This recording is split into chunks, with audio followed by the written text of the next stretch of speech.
आज हम व्यवसाय अध्ययन में इकाई 7 व्यावसायिक वित्त के स्रोत पाठ के अंतर्गत अंतर के बारे में अध्ययन करेंगे। सबसे पहला अंतर देखेंगे समता अंश और पूर्वाधिकार अंश में अंतर। पहला है अंश। समता अंश प्रायः कम अंकित मूल्य के होते हैं, अर्थात समता अंश की कीमत प्रायः कम होती है। पूर्वाधिकार अंशों के अंकित मूल्य प्रायः अधिक होते हैं। पूर्वाधिकार जो अंश होते हैं उसकी कीमत अधिक होती है। दूसरा, मत देने का अधिकार। समता अंश प्रत्येक प्रस्ताव पर मत देने का अधिकार समता अंशधारी को होता है, जबकि पूर्वाधिकारी अंशधारी सिर्फ अपने हित के प्रस्ताव पर मत देने का अधिकार होता है। तीसरा, लाभांश का वितरण। पूर्वाधिकार अंशधारियों को वितरण के पश्चात लाभांश का वितरण समता अंशधारियों को किया जाता है, जबकि पूर्वाधिकारी अंशधारी को लाभांश प्राप्त करने में पूर्वाधिकार होता है।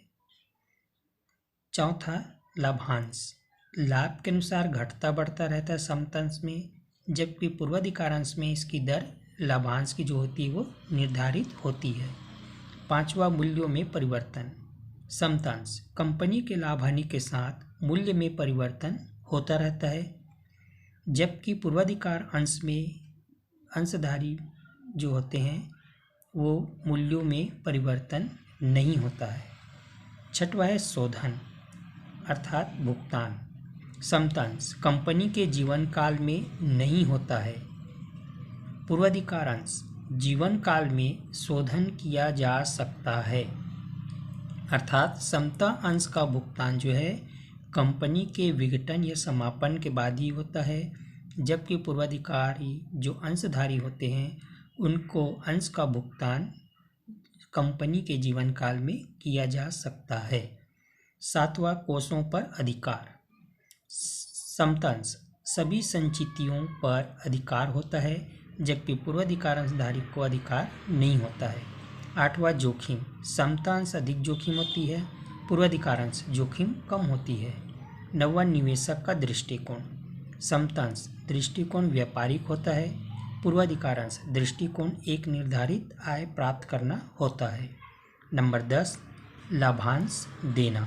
प्रति वर्ष लाभांश देना अनिवार्य नहीं है समता अंश में, जबकि पूर्वाधिकार अंश में प्रति वर्ष लाभांश दिया जाता है। तो ये अंतर थे समता अंश और पूर्वाधिकार अंश में। इसके बाद अगला अंतर देखेंगे ऋण पत्रधारी और अंशधारी में अंतर।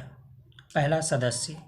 ऋण पत्रधारी कंपनी के मात्र ऋणदाता होते हैं, जबकि अंशधारी कंपनी के सदस्य होते हैं। दूसरा, मताधिकार।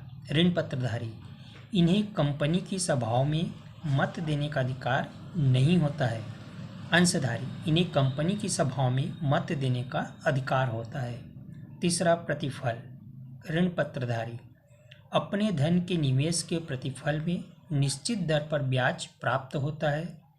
अंशधारी अपने धन के निवेश के प्रतिफल में लाभांश पाने का अधिकार होता है। चौथा, समापन। ऋण पत्रधारी समापन होने पर अपने धन या ऋण वापस लेने का प्राथमिक अधिकार रहता है। अंशधारी इन्हें प्राथमिक अधिकार न होकर शेष धन को आपस में बांटने का अधिकार होता है।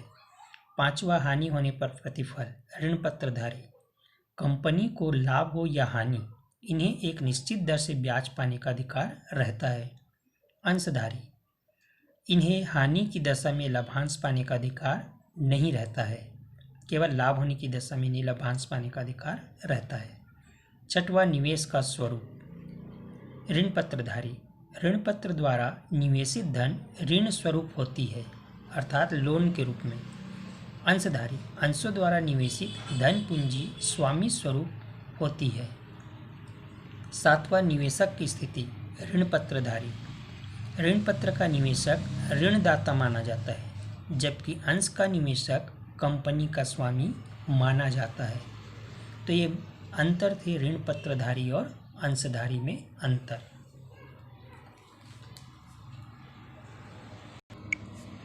इसका अगला अंतर देखेंगे ऋण अंश और ऋण पत्र में अंतर। अंश और ऋण पत्र में या अंश पूंजी और ऋण पूंजी में अंतर जो है वो निम्न है। पहला है सदस्यता। अंश के वाहक अंशधारी या स्वामी कहे जाते हैं, जबकि ऋण पत्र के वाहक ऋण पत्रधारी या ऋणदाता कहे जाते हैं। दूसरा प्रकृति। अंश स्वामी स्वरूप होता है, ऋण पत्र ऋण स्वरूप होती है। तीसरा प्रतिफल।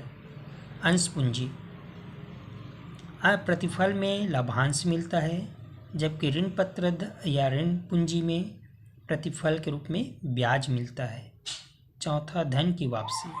अंश पूंजी सामान्यतः कंपनी के समाप्त होने पर ही होती है और ऋण पत्र निश्चित अवधि बीतने पर होती है। धन की वापसी। पांचवा जोखिम। अंश इसमें अधिक लाभ एवं अधिक जोखिम उठानी पड़ सकती है। ऋण पत्र इसमें निश्चित लाभ एवं जोखिम कम रहता है। छठवा प्रकार अंश। ये मुख्य रूप से दो प्रकार के होते हैं, पूर्वाधिकार अंश और समता अंश। ऋण पत्र ये अनेक प्रकार के होते हैं। सातवां प्रबंधकीय कार्य। अंश के स्वामी प्रबंधन में हिस्सा लेते हैं, जबकि ऋण पत्र के स्वामी प्रबंधन में हिस्सा नहीं ले सकते। आठवां पूंजी एवं ऋण। अंश इनसे प्राप्त राशि को पूंजी कहते हैं।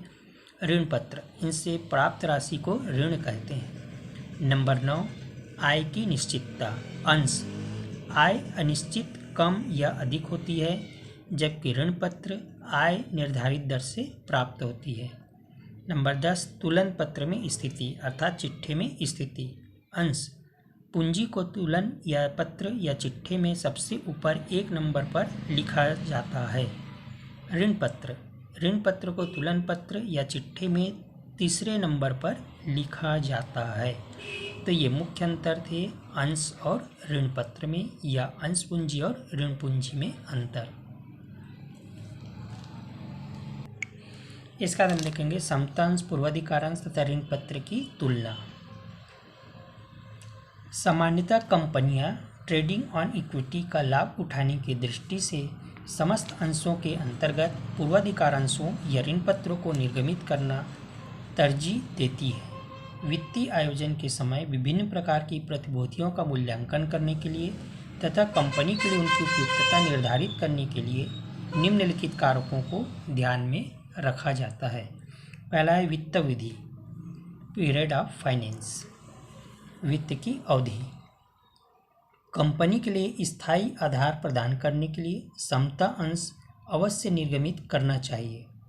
समता अंशों पर प्राप्त पूंजी की वापसी कंपनी के जीवन काल के दौरान नहीं की जा सकती, लेकिन दीर्घ अवधि तथा मध्य अवधि की आवश्यकताओं को पूरा करने के लिए पूर्वाधिकारांश तथा ऋण पत्र निर्गमित किए जा सकते हैं तथा निर्धारित अवधि के बाद उनका भुगतान व शोधन किया जा सकता है। दूसरा है प्रतिफल।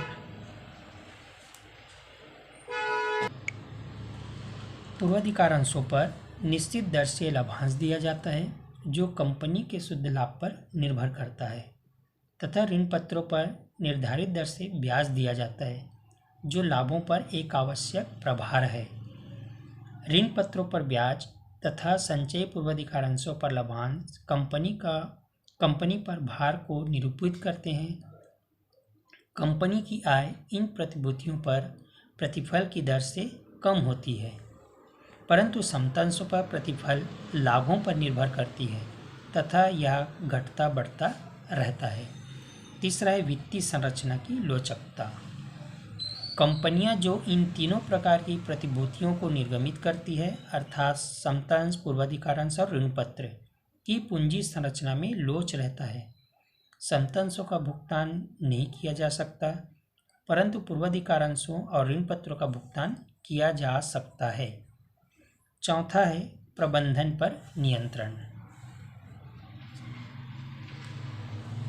समता अंशधारी कंपनी के प्रबंधन पर नियंत्रण रखते हैं। उन्हें मताधिकार प्राप्त है, जिसका प्रयोग वे कंपनी की सामान्य सभा या बैठक में करते हैं। पूर्वाधिकारांशधारियों को केवल उसी समय का मताधिकार प्राप्त होता है जब उनके हित या अधिकार प्रभावित होते हैं। लेकिन ऋण पत्रधारियों को कोई मताधिकार प्राप्त नहीं है। पांचवा है उधार लेने की क्षमता। समता अंशों का निर्गमन कंपनी की विभिन्न स्रोतों से निधि उधार लेने की क्षमता को बढ़ाता है, परंतु ऋण पत्रों का निर्गमन निधि उधार लेने की क्षमता को घटाता है। परंतु पूर्वाधिकार अंशों का निर्गमन कंपनी की उधार लेने की क्षमता पर कोई विशेष प्रभाव नहीं डालता है। छठवां है निवेशकों का संगठन। समता अंशों को सफलतापूर्वक निर्गमित किया जा सकता है यदि बाजार में ऐसे निवेशक हों जो जोखिम उठाने के लिए तत्पर हो। पूर्वाधिकार अंश तथा ऋण पत्र उन निवेशकों को आकर्षित कर सकते हैं जो सावधान हैं और जो अपनी बचतों पर नियत दर से प्रतिफल चाहते हैं। यही कारण है कि अधिकांश कंपनियां समता अंशों, पूर्वाधिकार अंशों तथा ऋण पत्रों के निर्गमन द्वारा वित्त व्यवस्था का आश्रय लेती है। जब आय की अनिश्चितता हो तो उस दशा में समता अंश अधिक निर्गमित किए जाने चाहिए। तो इस प्रकार से समता अंश, पूर्वाधिकार अंश तथा ऋण पत्र की तुलना की गई है निम्न बातों को ध्यान में रखते हुए।